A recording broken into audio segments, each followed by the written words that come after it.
शांति दूत की सुन लो वाणी, शांति दूत की सुन लो वाणी, शांति दूत की सुन लो वाणी, शांति दूत की सुन लो वाणी, शांति दूत की सुन लो वाणी, शांति दूत की सुन लो वाणी। रहेगा नहीं किसी नैन में पानी। हो मन चले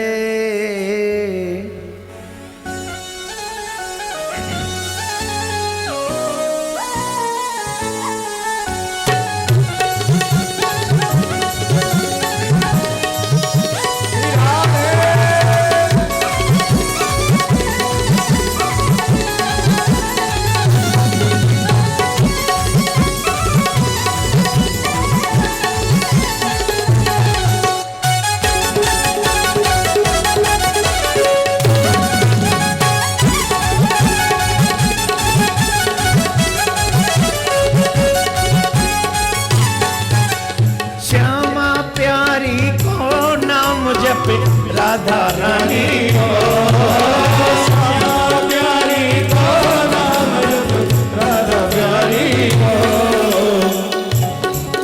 कर देगी तेरो कर दे बेड़ा पार नाम बरसाने वाली हो, तेरो कर दे बेड़ा पार नाम बरसाने वाली हो। मन चले वृंदावन धाम धाम रटे श्यामा प्यारी को, मन चले वृंदावन धाम धाम रटे श्यामा प्यारी को।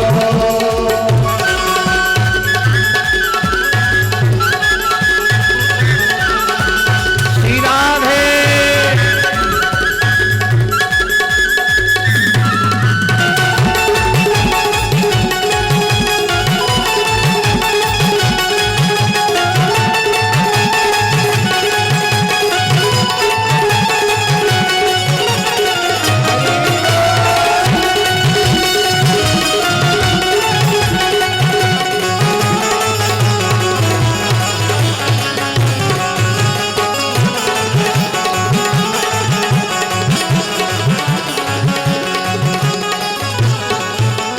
श्याम सलोनी सांवरी सूरत के दर्शन करके, श्याम सलोनी सांवरी सूरत के दर्शन करके, ओ श्याम सलोनी सांवरी सूरत के दर्शन करके, श्याम सलोनी सांवरी सूरत के दर्शन करके। तेरी बिगड़ी बन जाए बात नाम जपे कुंज बिहारी हो, तेरी बिगड़ी बन जाए बात नाम जपे कुंज बिहारी हो। कुंज बिहारी को नाम जपे राधा प्यारी को, कुंज बिहारी को राधा प्यारी को। तेरी बिगड़ी बन जाए बात नाम जपे रस बिहारी को, तेरी बिगड़ी बन जाए बात नाम जपे कुंज बिहारी को। श्री राधे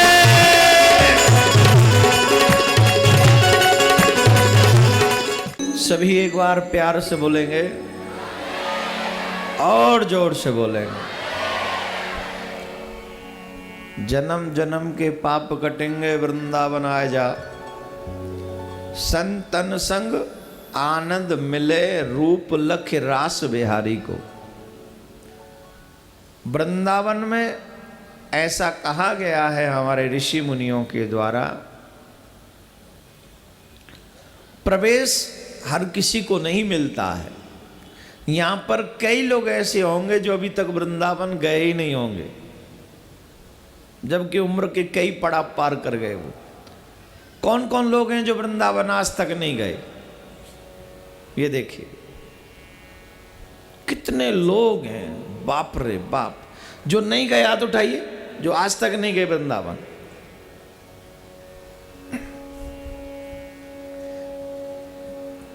आज तक यहां पर 80% ऐसे लोग हैं जो वृंदावन नहीं गए, 20% लोग गए।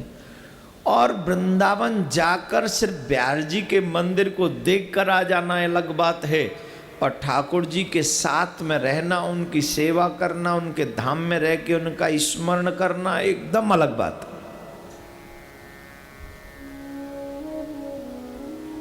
वृंदावन के लिए कहा जाता है ये वृंदावन की लीला मत समझो गुड़ को चीला, या तो ऋषि मुनि गए हार। शिव वृंदावन में आए वाने गोपी रूप बनायो, शिव वृंदावन में आयो वाने गोपी रूप बनायो, वंशीवट कियो बिहार। वो कितना सुंदर पवित्र पावन स्थान है, जिस पवित्र पावन स्थान पर स्वयं से गोपी बनकर रास करते हैं श्री कृष्ण के साथ। मेरे भाई बहन, ये छोटी बात नहीं है, ये बहुत बड़ी बात है। समझ में इसलिए नहीं आती क्योंकि बुद्धि वहां तक पहुंचती ही नहीं है। बुद्धि वहां तक पहुंचे तो वो समझ में आए। वृंदावन में जाना, वृंदावन में जाना इट्स नॉट सिंपल थिंग। जन्म जन्म के पाप कटेंगे वृंदावन आज। हमारे जन्म जन्मांतरों के पाप नष्ट हो जाते हैं जब हम वृंदावन में जाते हैं। और फिर 2-3 रातें या 1 हफ्ता वृंदावन की पावन भूमि पर अगर वास मिल जाए तो समझो हो गया कल्याण मेरे प्यारे, हो गया कल्याण।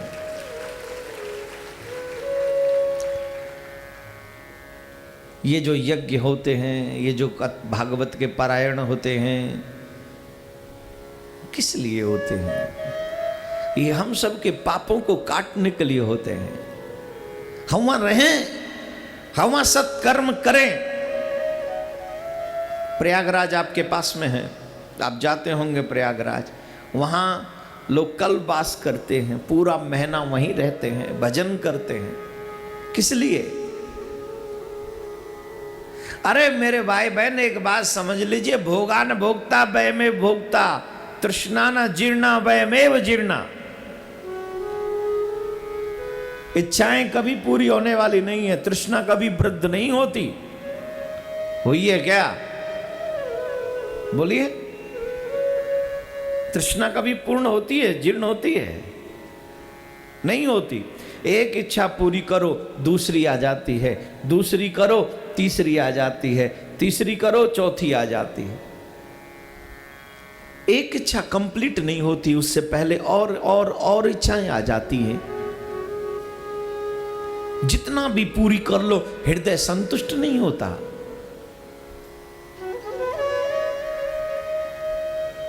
क्या करें? बोले संतुष्टि के लिए भजन जरूरी है, संतुष्टि के लिए संतों का सानिध्य जरूरी है, संतुष्टि के लिए तीर्थ में वास जरूरी है। बड़े बड़े राजे महाराजे इतिहास गवाह है, जब उन्हें बड़े बड़े महलों में राजघरानों में सुख नहीं मिला तो अंत तो गत्वा उन्होंने उसका परित्याग किया, और परित्याग करने के बाद ही उनको शांति मिली।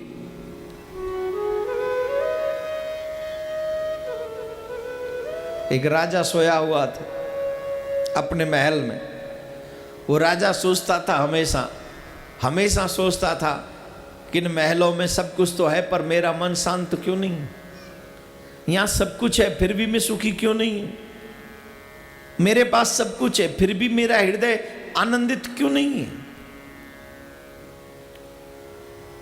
फिर उसने पूजा पाठ शुरू कर दिया, महलों में ही रह के सब कुछ करता है। एक संत आए, उनको लगा कि इस राजा का कल्याण करना चाहिए। तो रात्रि में राजा कुछ अध लेटा था, कुछ सो रहा था, कुछ नींद नहीं आ रही थी। ऐसे कई बार ऐसी अवस्था होती है ना विचित्र सी, पड़े तो बिस्तर में ही है, आधी नींद आ रही आधी नहीं आ रही, ऐसी स्थिति थी उस राजा की। तो उस राजा ने देखा एक व्यक्ति कुछ ढूंढ रहा है। उससे पूछा, भाई कौन है तू? बोले जी मैं ऊंट वाला हूं। क्या हो गया? तो ऊंट वाला मेरे महल में क्या कर रहा है? बोले जी मेरा ऊंट खो गया, उस ऊंट को ढूंढने के लिए मैं महल में आया हूं। अरे पागल है क्या?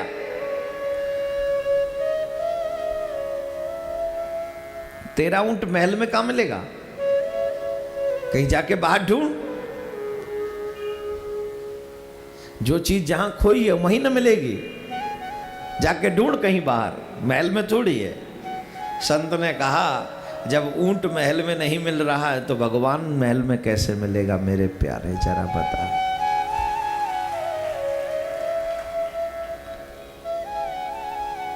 मैं सुबह जब लोगों से मिल रहा था तो मैंने फिर वही बात कही थी कि अगर लखनऊ जाना है तो रोड लखनऊ का ही पकड़ना पड़ेगा।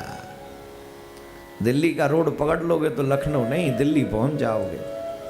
पहले तो ये निर्णय करो तुम्हें करना क्या है, तुम्हें पाना किसको है, और जिसको पाना है तुम ये सोचो कि तुम्हें अपनी जिंदगी बर्बाद करनी है कि आबाद करनी। बर्बाद करनी है तो वही करते रहो जो अभी कर रहे हो, इसकी कोई जरूरत नहीं तुम्हें कुछ और काम एक्स्ट्रा नहीं करने। खाओ, कमाओ, ऐश करो, अच्छे से अच्छा खाओ, अच्छे से अच्छा पहनो, अच्छे से अच्छे व्यर्थ बर्बाद करो, उसके बाद मरेंगे तो ठीक है। पर आबाद करनी है तो तुम्हें सोचना पड़ेगा कि मेरी जिंदगी के जो आबादी के पुष्प हैं वो खिलेंगे कैसे, हरि मिलेंगे कैसे, गोविंद मिलेगा कैसे, हरि मिलन होगा कैसे। गुरु ने मोह बतायो, वही ना बताएंगे मुझे। इसके लिए तुम्हें सर्च करना पड़ेगा, इसके लिए तुम्हें एक लक्ष्य तय करना पड़ेगा। और वृंदावन में बिना गुरु कृपा के, बिना राधे रानी की कृपा के आप वृंदावन में प्रवेश नहीं पा सकते मेरे प्यारे।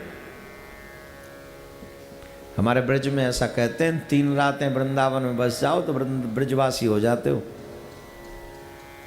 लेकिन सत्कर्म करते हुए, भजन करते हुए, हरि की सेवा करते हुए, ऐसे नहीं कि वहां भी गए तो लस्सी पीते हुए घूम रहे, वहां भी गए तो पकौड़ियाँ खाते हुए घूम रहे। काफ़ी लोग तो चाट पकौड़ी खाने जाते हैं, वहाँ वो पकौड़ी बहुत अच्छा। अरे बाढ़ में गई तेरी पकौड़ी, तेरा पेट नहीं भरा क्या अभी तक घर में पकौड़ी खाते खाते? निकम्मे, किया क्या है आज तक उन पकौड़ियों ने तेरे पेट में गुडुर गुडुर करके? और क्या किया? खाके पड़ा रहता है बिस्तर पे। अरे कब झिकोगे भाई? रोज तो खा रहे हो, रोज तो दिन में 4 बार खाते हो, आज तक पेट भरा क्या? न पेट भरा न नियत।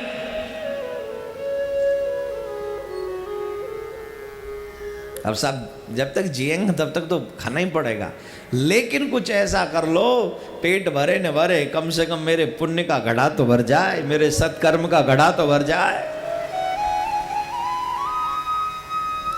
आप लोगों को लगता होगा महाराज जी वैसे ही अल्लाह मचा रहे, चलो 8 फरवरी वृंदावन।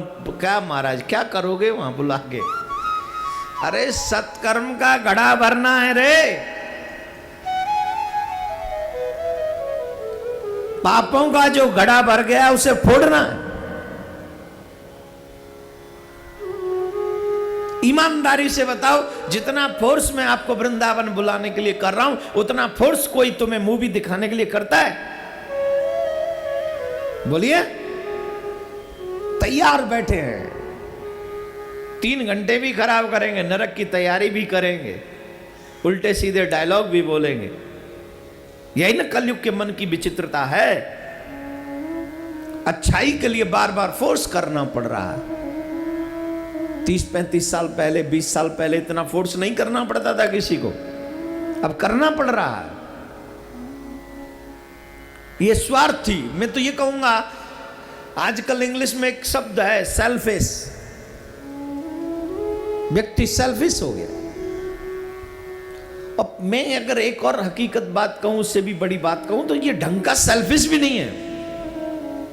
सेल्फिश कम से कम अपना कल्याण तो करता है, अपना भला तो करता है। हम लोग तो इतने गंदे सेल्फिश हैं कि अपना, हम लोग सोचते हमारा भला हो रहा है, लेकिन उसमें हमारा बुरा ही हो रहा है, उसी में बुरा हो रहा है। आप देखिए, अच्छा काम करना हो तो हम तुरंत एक जवाब देते, पूछ के बताऊंगा,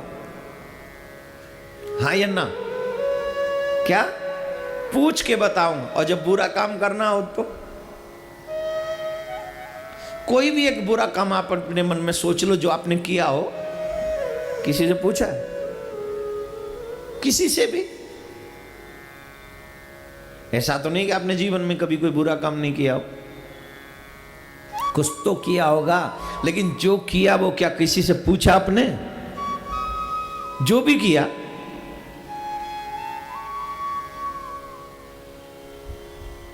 एक बार एक भाट समझ रहे हैं?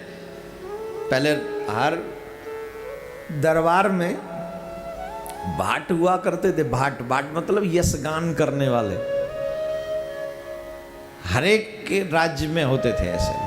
वो टाइम टू टाइम आते रहते थे, वो राजा की बटरिंग करते रहते, जब नहीं है तो भी करते रहते थे, आप ये हो, आप वो हो, आप वो हो। और वो राजा उतने में प्रसन्न हो जाते थे, कोई सोना दे देता था, कोई चांदी दे देता था, कोई घर दे देता था, कोई मुकाम दे देता था, ऐसे करके वो सब सिस्टम चलता था। तो एक भाट था, वो दुर्योधन के पास गया और दुर्योधन की बड़ी झूठी झूठी तारीफें करने लगा। अब दुर्योधन तारीफ के योग्य तो है नहीं, फिर भी वो तारीफ कर रहा था। वो बड़ा खुश हुआ, उसने बहुत सारा सोना दान दे दिया उसको। ले, तूने बहुत अच्छा काम किया, हम तुझे स्वर्ण दान देते हैं, ले ले। बोले ठीक है, ले लो, दे दिया। अब उसे स्वर्ण दान दिया। उसने कहा इस बात को तुम प्रचारित करो कि मैं कर्ण से बड़ा दानी हूं। एक बार स्वर्ण दान देके दुर्योधन कह रहा है तुम इस बात को प्रचारित करो कि मैं कर्ण से बड़ा दानी हूं। आजकल तो पहले कंपटीशन होता था कौन किससे बड़ा दानी है, आजकल कंपटीशन होता है कौन किससे बड़ा कंजूस है। 8 फरवरी 2016 आओ चले वृंदावन। श्री प्रियाकांत जो मंदिर का भव्य उद्घाटन समारोह। पूज्य श्री देवकीनंदन ठाकुर जी की ओर से स्नेह निमंत्रण। आप सभी भक्त सपरिवार सादर आमंत्रित हैं। पूज्य महाराज श्री का स्वप्न, विश्व में शांति और घर घर में भगवान के नाम का वास। इस संकल्प को एक महाअभियान बनाने का बीड़ा उठाया है श्रद्धेय शांति दूत श्री देवकीनंदन ठाकुर जी ने। भौतिकता के दौर में भटक रही युवा पीढ़ी को भी अपने महाअभियान से जोड़कर उनको भी भगवत भक्ति के रस से सराबोर करने का दृढ़ निश्चय किया है महाराज श्री ने। साथ ही विश्व शांति सेवा चैरिटेबल ट्रस्ट महाराज श्री की अध्यक्षता में अंतर्राष्ट्रीय स्तर पर भगवत भक्ति के प्रचार के साथ मानवता की सेवा के लिए भी प्रतिबद्ध है। जरूरतमंदों की सहायता और विषम परिस्थिति में महाराज श्री ने सदैव सबके लिए अपना हाथ बढ़ाया है। आप भी श्रद्धेय शांति दूत श्री देवकीनंदन ठाकुर जी के महाअभियान में अपना पुनीत सहयोग प्रदान कर सकते हैं। फाउंडर मेंबर 5,51,000 रुपए, समिति मेंबर 2,51,000 रुपए, कार्यकारिणी मेंबर 1,21,000 रुपए, सहकार्यकारिणी मेंबर 51,000 रुपए, आजीवन सदस्य 1,100 रुपए। आप अपना सहयोग विश्व शांति सेवा चैरिटेबल ट्रस्ट के भारतीय स्टेट बैंक मथुरा शाखा के खाता संख्या 3088094445 में जमा करा सकते हैं। मासिक पत्रिका शांति संदेश एवं महाराज श्री द्वारा गाए हुए सुंदर सुंदर भजनों की सीडी व श्रीमद् भागवत कथा एवं श्री राम कथा के डीवीडी सेट प्राप्त करने के लिए संपर्क करें। ज्योति music company, Shanti Seva Dham, Jhatikara, Vrindavan road, Vrindavan, Mathura, Uttar Pradesh. Phone number 0735111221, 0735111331। Delhi कार्यालय C5/90, first floor, sector 6, Rohini, Nai Delhi 110085। Phone number 01147564008। Mobile 9212210143। Website www.vssct.com, www.shantisevadham.in। Email info@vssct.com। Twitter DN/Thakur/G। Facebook Devkinandan Thakur ji VSSCT।